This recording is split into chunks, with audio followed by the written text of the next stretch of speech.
Does your thought life sometimes seem like a runaway freight train, or is it more like a boat that it's sinking? You try to bail out the evil thoughts, but it's a losing battle as more come in. Controlling one's thought life is at the center of a happy and a contented life. As believers, we're encouraged to take every thought captive to the obedience of Christ. And let's be honest, that's a daunting task. One has to dig a little, but we can see that the Bible does lay out the framework of how we are made and how different minds indwell us and can fight for dominance. Man is created as a triune being, body, soul, and spirit. Unbelievers possess two minds, their soulish mind and the unrenewed spirit mind. They can also have demon spirits inside of them, which also have minds, and be influenced by external demons as well as God, the Father, but via the Holy Spirit. Now you do the math, and that's 5 minds at work at least. 2, maybe 3 indwelling, and 2 or more external ones then can implant thoughts in the soulish mind. Now look at the internal ones are the source of greater torment, which demands deliverance so that freedom can come. Born again man now receives a new spirit with a new renewed spirit mind, and the person of the Holy Spirit comes and lives inside of us. Unfortunately, born again believers can still have demon spirits inside of them. They do not necessarily leave automatically. And you can see other teachings we have on that.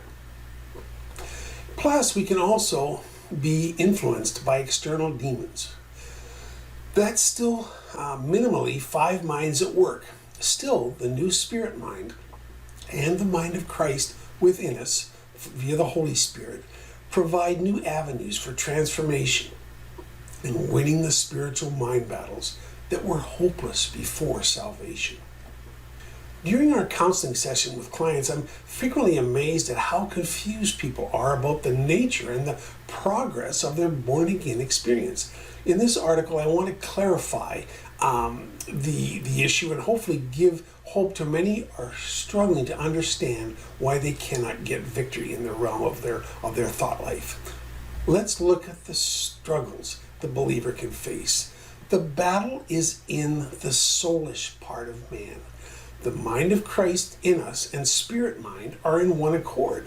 The new spirit man wants to obey and be led by the Holy Spirit that indwells us. Now the soul mind, or the carnal mind, is not born again, but can be renewed and progressively become more like the spirit mind, more like Christ. It contains, or that soul mind contains all of our memories and is the source of our carnal thinking. Now the term carnal simply refers to the soul mind that is not subject to the law nor the Spirit of God. It's not inherently evil or has to focus on evil thoughts. The spirit mind can and will speak to the carnal mind if we are willing to listen and follow. Now, Holy Spirit speaks to us to teach, comfort, encourage, exhort, and convict as necessary, always for our good. Now this is important. Demon spirits can also put thoughts into the carnal mind. Their directive is to kill, steal, and destroy. So the thoughts stirred or put in will be to be condemning, sin-focused, and backward-looking. Effective deliverance ministry offers the best option. So these negative and lying voices are now outside of us, and the voices, or the volume, will not be as intense. That's a lot of input to process, and we are directed and encouraged to get control of our thought life.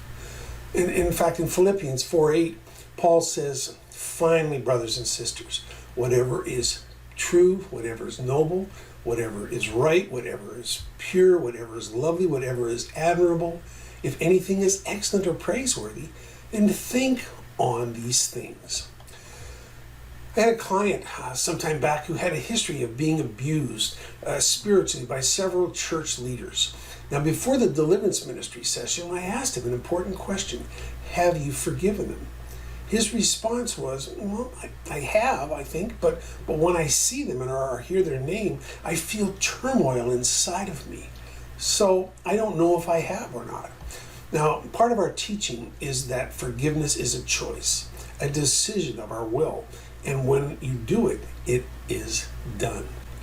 Therefore, the spirit mind, which has the mind of Christ, must continually remind the soulish or carnal mind of this truth going forward, or else the merry-go-round may not stop. After deliverance, we tell people that they must be prepared for past memories and abuses to be stirred up. That is the time to step up and let the spirit man lead by having the spirit mind tell the soul mind to take all ungodly thoughts captive. That's in 2 Corinthians 10:5. The physical mind in the soul is bombarded by thoughts, which then impacts the emotions. We must choose. We have the opportunity to choose to subject our soul mind to the leading of the spirit mind, which is entirely in tune with the Holy Spirit within us.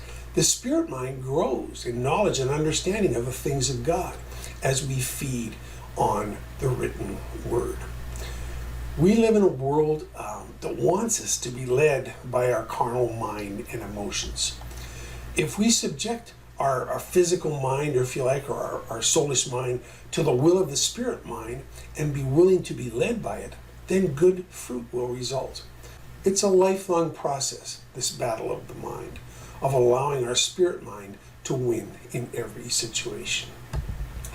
When we are free from demonic strongholds and purposed to live according to the Holy Spirit and not the flesh, then we will see more significant victories and blessings in our lives. Now that you better understand the source of thoughts, hopefully you'll be better equipped to deal with them. If you are tormented, I suggest you seek deliverance ministry. After that, prepare and expect to engage in spiritual warfare when the demons seek to return to the house and stir up old memories about past abuses, betrayals, and your failures. Listen to, read, and watch teachings on how to more successfully wage and win the battles in your mind. Look, God will not do it for you. He's not going to take away your thoughts. It's up to you to take them captive by the grace and help of the Holy Spirit. There are plenty of excellent resources out there to help you. We recommend typically 2 classics, both by Joyce Myers. One is The Battlefield of the Mind, and another book of hers is called Power Thoughts. Very, very good resources. I hope this background and information might help you sort out what's happening with your thought life so you can chart the best path forward to gain victory. God bless you.